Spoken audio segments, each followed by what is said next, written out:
الحمدللہ، اللہ تعالیٰ کا لاکھ لاکھ شکر ہے کہ مالک الملک نے اپنی یاد کی توفیق اور موقع عطا فرمایا۔ لاکھوں اور کروڑوں درود حضرت محمد مصطفیٰ صلی اللہ علیہ وآلہ وسلم پر، جن کے طفیل مالک الملک نے یہ مہربانی عطا فرمائی۔ سامعین اکرام، اللہ تعالیٰ نے قرآن پاک میں ارشاد فرمایا، اعوذ باللہ من الشیطان الرجیم، بسم اللہ الرحمن الرحیم۔ وَلَقَدْ أَرْسَلْنَا نُوحًا إِلَىٰ قَوْمِهِ فَقَالَ يَا قَوْمِ اعْبُدُوا اللَّهَ مَا لَكُم مِّنْ إِلَٰهٍ غَيْرُهُ أَفَلَا تَتَّقُونَ وَقَالَ الْمَلَأُ الَّذِينَ كَفَرُوا مِنْ قَوْمِهِ مَا هَٰذَا إِلَّا بَشَرٌ مِّثْلُكُمْ يُرِيدُ أَن يَتَفَضَّلَ عَلَيْكُمْ وَلَوْ شَاءَ اللَّهُ لَأَنزَلَ مَلَائِكَةً مَّا سَمِعْنَا بِهَٰذَا فِي آبَائِنَا الْأَوَّلِينَ إِنْ هُوَ إِلَّا رَجُلٌ بِهِ جِنَّةٌ فَتَرَبَّصُوا بِهِ حَتَّىٰ حِینٍ قَالَ رَبِّ انصُرْنِی بِمَا کَذَّبُونِ فَأَوْحَیْنَا إِلَیْهِ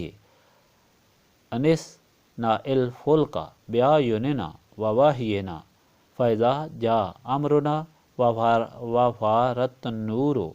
فَاسْلُکْ فِیہَا مِنْ کُلِّ زَوْجَیْنِ اثْنَیْنِ وَأَہْلَکَ إِلَّا مَنْ سَبَقَ عَلَیْہِ الْقَوْلُ مِنْہُمْ وَلَا تُخَاطِبْنِی فِی الَّذِینَ ظَلَمُوا إِنَّہُم مُغْرَقُونَ فَإِذَا اسْتَوَیْتَ أَنْتَ وَمَن مَّعَکَ عَلَى الْفُلْکِ فَقُلِ الْحَمْدُ لِلَّهِ الَّذِی نَجَّانَا مِنَ الْقَوْمِ الظَّالِمِینَ وَقُلْ رَبِّ أَنزِلْنِی مُنزَلًا مُبَارَکًا وَأَنْتَ خَیْرُ الْمُنزِلِینَ إِنَّ فِی ذَلِکَ لَآیَاتٍ وَإِن کُنَّا لَمُبْتَلِینَ ثُمَّ أَنشَأْنَا مِن بَعْدِہِمْ قَرْنًا آخَرِینَ فَأَرْسَلْنَا فِیہِمْ رَسُولًا مِّنْہُمْ أَنِ اعْبُدُوا اللَّهَ مَا لَکُم مِّنْ إِلَٰهٍ غَیْرُهُ أَفَلَا تَتَّقُونَ اور بے شک ہم نے بھیجا نوح کو ان کی قوم کی طرف، تو انہوں نے اپنی قوم کو کہا، اے میری قوم، اللہ تعالیٰ کی عبادت کرو، نہیں تمہارا خدا کے بغیر کوئی معبود، تو کیا تم نہیں ڈرتے؟ تو کہنے لگے وہ سردار جنہوں نے کفر اختیار کیا تھا ان کی قوم سے کہ نہیں ہے یہ مگر تمہاری طرح کا بشر، یہ چاہتا ہے کہ اپنی بزرگی جتلائے تم پر، اگر اللہ تعالیٰ چاہتا تو فرشتوں کو اتارتا۔ ہم نے نہیں سنی یہ بات اپنے آباء و اجداد سے، نہیں ہے یہ شخص مگر جس کو جنون ہو گیا ہو، سو انتظار کرو اس کے انجام کا کچھ عرصہ تک۔ آپ نے عرض کی، اے رب تو ہی میری مدد فرما، کیونکہ وہ مجھے جٹلا رہے ہیں۔ تو ہم نے وحی بھیجی ان کی طرف کہ بناؤ ایک کشتی ہماری نگاہوں کے سامنے اور ہمارے حکم کے مطابق، پھر جب آ جائے ہمارا عذاب اور پانی ابل پڑے تندور سے، تو داخل کرو اس میں ہر جوڑے سے دو دو، اور اپنے گھر والوں کو بجز ان کے جن کے بارے میں پہلے فیصلہ ہو چکا ہے ان میں سے، اور گفتگو نہ کرنا ان کے متعلق جنہوں نے ظلم کیا، وہ تو ضرور غرق کیے جائیں گے۔ پھر جب آپ اچھی طرح بیٹھ جائیں اور آپ کے ساتھی کشتی کے عرشہ پر، تو کہنا سب تعریفیں اللہ تعالیٰ کے لیے ہیں جس نے ہم کو نجات دی ظالموں سے، اور یہ بھی عرض کہ اے میرے پر رب، اتار مجھے بابرکت منزل پر، اور تو ہی سب سے بہتر اتارنے والا ہے۔ بے شک اس قصہ میں ہماری قدرت کی نشانیاں ہیں، اور ہم ضرور اپنے بندوں کو آزماتے ہیں۔ پھر ہم نے پیدا فرما دی ان کے بعد ایک دوسری جماعت، تو ان میں سے ایک رسول انہی میں سے بھیجا کہ اللہ تعالیٰ کی بندگی کرو، اس کے سوا تمہارا کوئی خدا نہیں، کیا تم ڈرتے نہیں ہو؟ اس سے پہلے اللہ تعالیٰ نے فرمایا کہ مومن کی تعریف یہ ہے کہ وہ اپنی نمازوں کو خلوص اور خشیت سے ادا کرتے ہیں، لغو باتوں سے پرہیز کرتے ہیں، زکوٰۃ دیتے ہیں، اپنی عصمت کی حفاظت کرتے ہیں، اپنی امانتوں اور وعدوں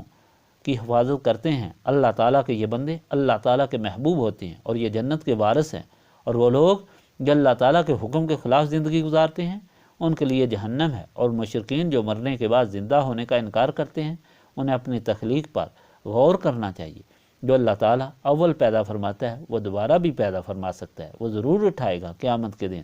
جو اس کے لیے مقرر ہے، اور پھر سب سے حساب لیا جائے گا۔ اور اس نے جو کائنات بنائی اور انسان کی ہر ضرورت پوری فرمائی، آسمان سے پانی برسا کر زمین سے خوراک پیدا فرمائی، جانور پیدا فرما کر دودھ پیدا فرمایا، اور اون، چمڑا اور گوشت سے انسان کی خوراک، لباس اور سواری کا سامان مہیا فرمایا، اتنے احسان فرمانے کے بعد قیامت میں ناشکروں سے حساب لیا جائے گا اور ان کو سخت عذاب ہوگا،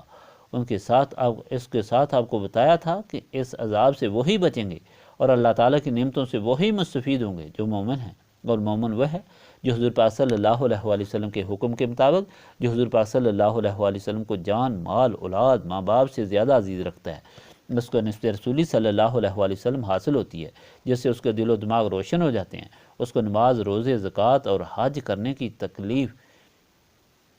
نہیں بلکہ خوشی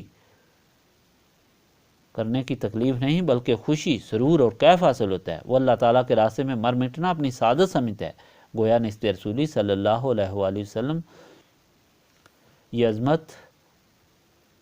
نسبت رسولی صلی اللہ علیہ وآلہ وسلم سے ملتی ہے، جس کو حاصل کرنے کے لیے ہم یاد الہی کی یہ محفل منعقد کرتے ہیں۔